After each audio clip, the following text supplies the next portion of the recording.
Congrats! You made a great choice to start your apprenticeship and get training at a college or university. Today, we're going to get real about money and how to plan for what you need to succeed. Hey, don't worry. I'm going to walk you through some of the things you can expect over the next few years so you can feel confident about your decision. Before we get going, I want to be clear that I'm not a tax or legal professional, and professional advice should be acquired in those areas if needed. I just want you to be aware of the key considerations that come up when looking at the financial side of this topic and the help that's out there as you start your own research. Because your real-life questions need real answers. So let's break it down. First up, budgeting. After that, we're going to look at how to pay for your program and manage those periods when you aren't earning. From there, you're going to need to think about choosing between evaluating employment offers, and then, once you're out of your program and working as a journey person, you'll need to know how to grow your money and, finally, set big picture financial goals. You've got this. Lesson 1, budgeting basics. We all need to eat, pay our rent, go out with friends, and spend time with family and maybe a special someone. You can do it all while being in school, you just have to manage your money. And maybe we also need to manage our expectations. Day-to-day budgeting may not sound exciting, but you've got to pay to play. So let's get into it. Because being an apprentice and completing your training means you may be earning for most of the year and then not earning while in the program. So understanding your cost of living is crucial to getting through those times without income. Because trust me, the last thing you want to do is get into debt this early in the game. It's going to catch up with you eventually. So think of budgeting as checking in with your construction team. Is everything still humming along? Did any surprises come up that month that are taking a toll? What can be patched up or tweaked to keep you rolling? Because you don't fill out one budget template or set up a budgeting app once and that's it. It's really a life skill. Learning how to keep a realistic budget that adjusts as your life does is like successfully assembling an installation. But now you've got someone making the schematic drawings. P.S. That someone is you. The important thing is to first track your spending. Get a sense for how much you spend and on what. Go through a couple months of your bank statements and the picture becomes clear pretty quickly. Rent, utilities, food, internet, cell phone, laundry, transportation, entertainment, clothes, work gear, tools of your trade, and toiletries. These things show up month to month, whether you're in school or on the job. So get to know them well. The great thing about being in the trades is that you are already working in your field while you're still in school. So you likely have money coming in every month. Look at average monthly earnings and create a spending plan that works. Ideally, when you compare your cost of living with your income, they even out. Even better is when you earn more than you spend, and you can start putting that difference into an emergency fund. Because life happens. It's recommended that an emergency fund have 4 to 6 months worth of your earnings. But tucking away anything you can afford can make a big difference for your future self. For example, you could find that the job you were hired for as an apprentice ends, and there's a delay before you find another apprenticeship. You need to be prepared to bridge that time without income so you can still pay your bills. Being able to budget means you know exactly how much money you need to get through those months of school when you aren't earning. Because unfortunately, the expenses and the laundry never end. This can look like a budgeting app, or using the bucket method of setting up multiple sub-accounts named for various ongoing expenses itemized on your budget, like rent, groceries, entertainment, savings, etc. When you get paid into your main checking, you divide the money amongst the sub-accounts.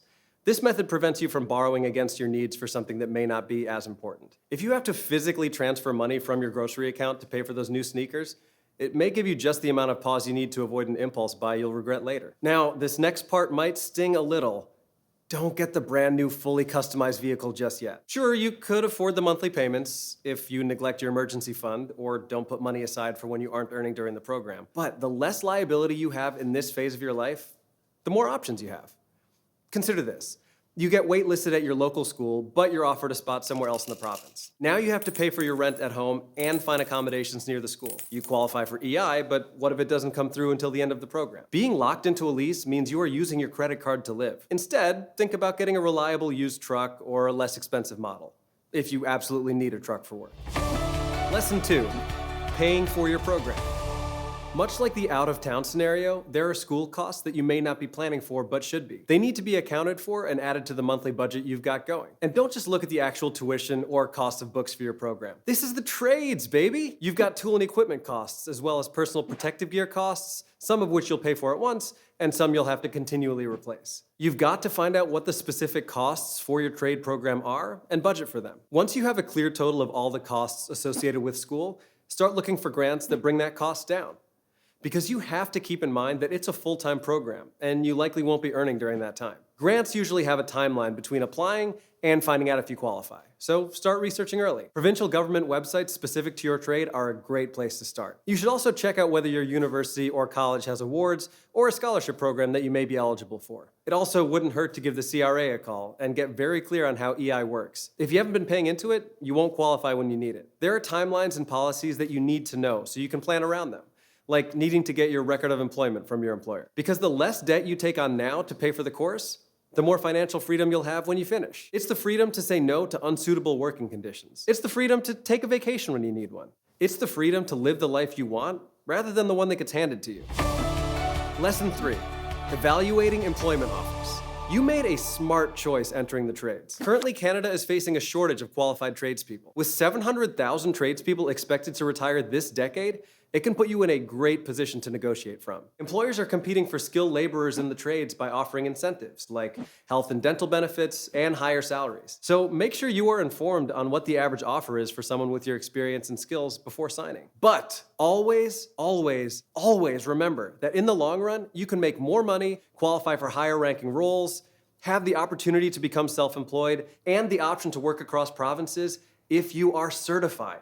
You can even pay it forward by supporting other apprentices once you are a certified journey person. If you leave your program to work full-time, you will hit a pay scale ceiling that you would eventually surpass with a certification. Think twice before accepting a contracting offer of big cash in the moment that would force you to put a pause on your program. It may feel like you are living the dream in the moment, but there is a rude awakening ahead when you hit the ceiling of your earning capacity and have no certification. Financial advisors have seen every scenario at every stage and are far better prepared to give realistic advice.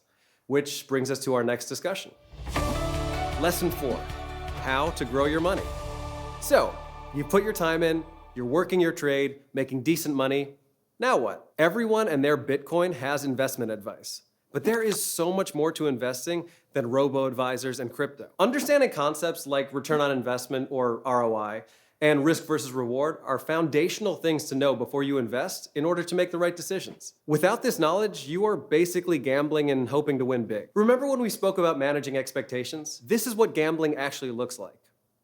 The house always wins. There are people who have spent years studying investments with even more years of working experience in investing. That's who you want to speak with. You wouldn't trust the building of your house to a friend with a hunch about construction, would you? Determining your short and long-term goals will help you decide where to put your savings for growth. If you need the money to pay for school within the next year or two, consider options for the short term. Tools designed for faster growth include secured savings and guaranteed investment certificates, GICs. Investments that are a 5-year minimum commitment and line up with your longer-term goals include registered retirement savings plans, RRSPs, and tax-free savings accounts, TFSAs. Lesson 5, big picture financial goals. A very powerful piece of managing your money is knowing how to set financial goals and bring them to life. So the power here lies in figuring out what you want and then acting on it incrementally. You're in the trades, which means you are probably the type of person that problem solves by taking action. If you approach your finances the same way, I have no doubt you'll meet your goals. If you aren't sure what actions to take toward realizing your goal, don't be shy about telling a financial advisor what your goal is with as many details as you can provide. They are there to help you understand what that process might look like for you. Because general advice isn't necessarily good advice. You want to know how to achieve your goals, not your friend's goals, not your cousin's girlfriend's uncle's goals. The specific path to achieving your financial goals may require becoming a budgeting wizard, establishing an emergency fund, fixing bad credit, maxing out your registered retirement savings plan or RSP, or any number of strategies that line up with where you're headed. The point is to make the most informed choices you can, avoiding traps and pitfalls and benefiting from the help that's there for you along the way. Like I said, it's all doable if you know what to do. Let's recap. There's budgeting, paying for your program, evaluating employment offers, how to grow your money, and setting your big picture financial goals. Sure, it's a lot to think about, but this learning can be just as valuable to you as your certification is, which says a lot. So knowing your goals and speaking with a financial advisor can help you make it all happen, because your real life questions need real answers. Thanks for joining.